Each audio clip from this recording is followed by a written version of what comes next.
Au cœur du royaume d'Alada, le roi Tofa régnait avec sagesse et fermeté. Il était connu pour son respect des traditions et son lien puissant avec les esprits des ancêtres. Mais un jour, une trahison secoua son royaume. Son propre frère, Avoku, assoiffé de pouvoir, fomenta un complot et livra Tofa aux colons en échange de richesses et d'armes. Captif, enchaîné et humilié, Tofa fut conduit loin de son palais. Mais ce que ses ennemis ignoraient, c'est que le roi portait en lui un secret ancestral.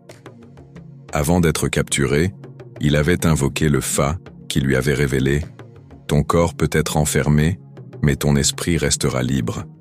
Le sang des rois ne se verse pas en vain. » Les lunes passèrent, et un vent de malheur s'abattit sur le royaume. Les champs se desséchèrent, les rivières se tarirent, et les bêtes moururent sans raison. Les sages comprirent.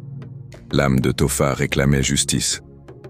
Un soir, alors qu'Avoku fêtait son pouvoir usurpé, une ombre se dressa devant lui. Tofa, ou du moins son esprit revenu des profondeurs.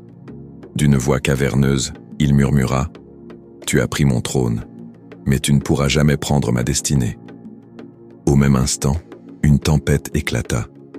Des éclairs frappèrent le palais, et Avoku, pris de folie, s'enfuit dans la nuit, hurlant à l'ombre de son frère. Les anciens proclamèrent alors que Tofa était devenu un esprit protecteur, veillant sur son peuple même après sa mort. Son nom fut gravé dans la mémoire du royaume, et plus jamais un traître n'osa défier la volonté des ancêtres.